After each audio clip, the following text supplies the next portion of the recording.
हिन टाइम बहादुरपुर में जिते 20 ॾींहं पहिरियां परसरार नमूने होटल तां गुम थी वियल शफ़ी मोहम्मद जखरानी जो को बि पतो न पइजी सघियो आहे।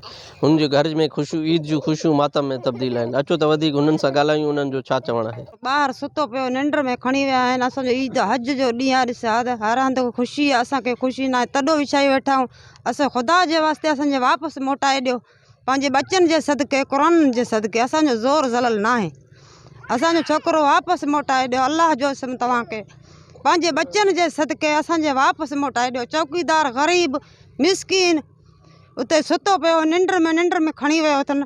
अलाह जे वास्ते असांजे पहुचाए वापसि मोटाए ॾिना। असांजे लख थोरा उन्हनि जा। असांजो हद वारे SP जो DIG खे गुज़ारिश आहे, असांजो छोकिरो वापसि करायो वञे। हज वारो ॾींहुं हर को ख़ुशी करे थो, असां मातम करे तॾो विछायूं वेठा आहियूं। महिरबानी करे असांजो बाज़ियाब करे वापसि कराए ॾियनि। असां ग़रीब माण्हू न भुंगे भरण जहिड़ा न काशे जहिड़ा 3000 4000 ते चौकीदारी करे थो, उन खे खणी विया आहिनि शफ़ी मोहम्मद खे।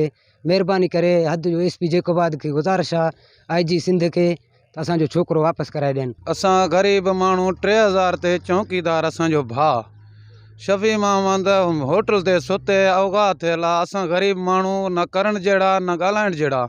असांजो अपील आहे, ग़रीब जो अपील आहे, हज वारो वॾो ॾींहुं आहे। असांजो अपील इहो आहे त असांखे शफ़ी मोहम्मद भाउ असांखे जल्द वापसि थी मिले।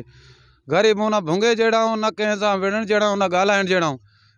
SP साहब खे DSP साहब खे असांजो अपील आहे, महिरबानी करे असांखे जल्द में जल्द असांखे शफ़ी मोहम्मद भाउ मोटाए ॾे। हिकु वेलो खाऊं था, हिकु वेले वेठा आहियूं, असां तॾो विछायूं वेठा आहियूं। असांजो को बि असांखे ताक़त न आहे, न मोटाइण जो न ॻाल्हाइण जो। महिरबानी तव्हांखे वधि में वधि असांखे शफ़ी मोहम्मद भाउ असांजो वापसि अची मिले। असां ग़रीब माण्हू मिसकीन बेगुनाह बेॾो। मुंहिंजो छोकिरो निंड हुयो, चौकीदार हुयो, उन्हनि जे अलाए बि कंहिं खणी वियो, असांखे ख़बर न आहे। जंहिं खणी वियो इन क़ुर ते असांखे मोटाए ॾे। असां ग़रीब माण्हू न भुंगो आहे, न पैसो आहे, न ताक़त आहे, न असांखे ज़ोर आहे। अलाह जे वास्ते ते जंहिं खणी वियो असांजे छोकिरे खे इन क़ुर जे वास्ते खे अची मोकिलाए। असां ग़रीब माण्हू तॾो विछाई वेठी आहियूं। असांजे जिते किथे ख़ुशी आहे, असां ग़रीब माण्हू तॾो वेठा वेठा क़ुर जली बीठा आहियूं। हे क़ुर जे वास्ते ते जंहिं खणी वियो मुंहिंजे छोकिरे खे वापसि अने अची मोकिलाए।